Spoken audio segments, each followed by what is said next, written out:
Hey there, this is Felix from Goldammer Vintage Watches. To be honest, before this video I didn't know much about Hamilton. But when I started researching for the Ventura Electric, I never could have imagined what to expect. In today's video you will learn how and why the Ventura was invented.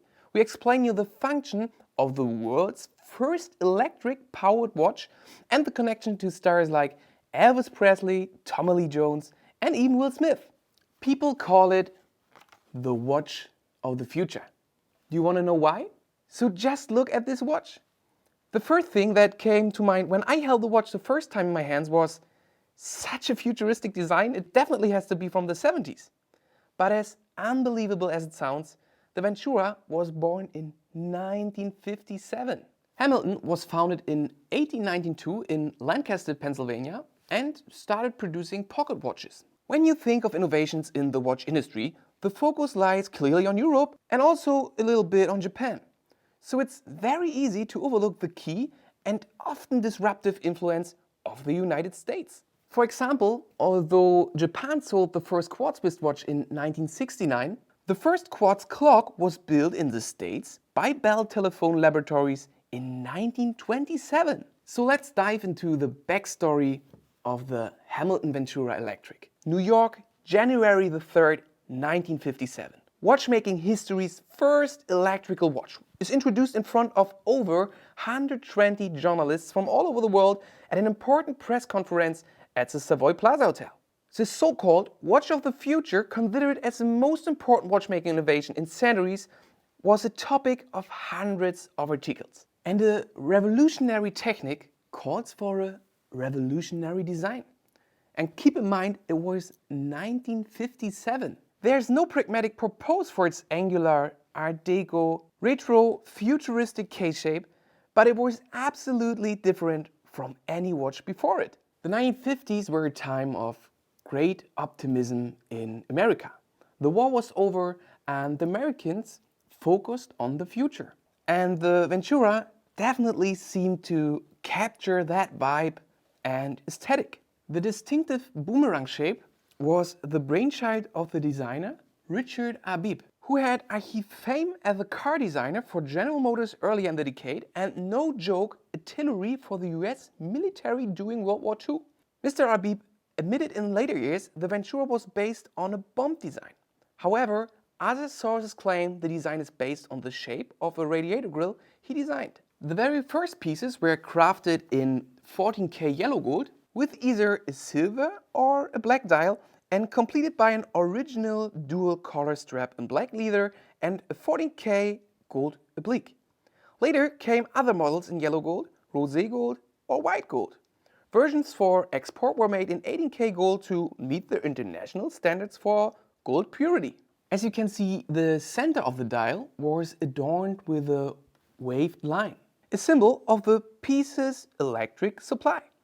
Hamilton pulled this technological feat off after 10 years of research, which started in 1946. Named Project X, it aimed to develop the first electrical movement and make it reliable.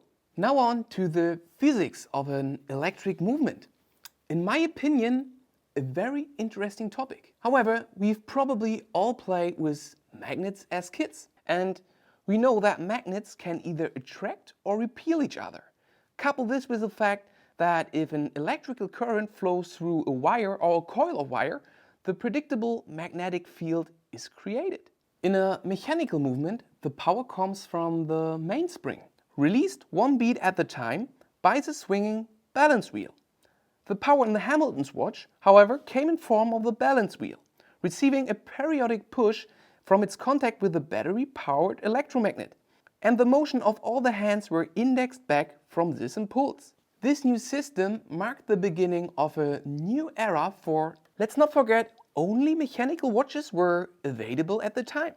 There was no longer need of winding watches, as the battery supplied the movement with energy for a whole year. Unfortunately, Hamilton made some huge mistakes in this early stage. They were in a race with Elgin and Bulova to be the first to the market with an electric watch. Elgin announced their electronic watch in 1952, but it was not released until 1961. The Bulova Accutron, however, turned out to be Hamilton's biggest competitor, but was not released until 1960. In their haste, Hamilton released basically a prototype movement called H500 to the market in 1957. The problem here was that they simply hadn't trained their watchmakers to service the movement properly. So many of the first watches were returned to Hamilton because they just stopped working. They were unreliable, hampered by corrosion where the contact wires touched the balance wheel, which ultimately stopped the watch. The introduction of the H505 caliber, released in 1961, that's a caliber of our Ventura, provided a permanent solution to these problems. Another prevailing myth is that no modern batteries are available for the watch. However, a readily available modern 387S battery will work in all 4 available Ventura movements. When the Psycho Quartz Astron 35SQ, the first watch with a quartz oscillator, was introduced in 1969, electrical mechanical watches started disappearing. The new generation watch was battery driven like the Ventura, but was more reliable, precise and robust than a mechanical watch. So Hamilton stopped the production of its electrical watches in the same year after it had produced over 42,000 pieces. For enthusiasts and casual watch fans alike, the timepiece worn by our favorite movie stars and musicians often left an indelible impression. The year of 1961 saw the release of Blue Hawaii, a musical starring Elvis Presley, who at the time was among the most famous men in the world.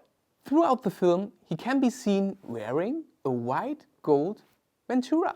Elvis Presley's own Hamilton Ventura was purchased by the king in 1965. Hamilton bought the piece back from the Graceland estate in 1999. In fact, Elvis owned many Venturas over the years, and he was known for give them as gifts. Like I told you in the intro, Elvis wasn't the only star of his day to wear the Ventura in public.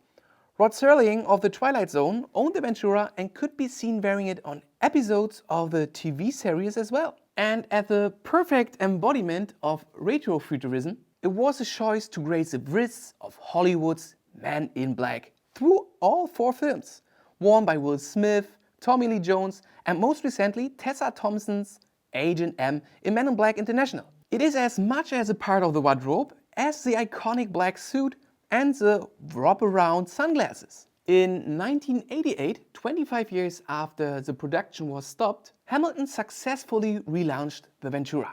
The new piece was equipped with a Swivmate quartz caliber instead of the electric mechanical movement. With its novel electric movement and ties to the king of rock and roll, it holds a special place in watch history and continues to excite watch fans today. So that's all for today. We hope you enjoyed the backstory for this piece as we do. Have a great day and hope to see you in our next video.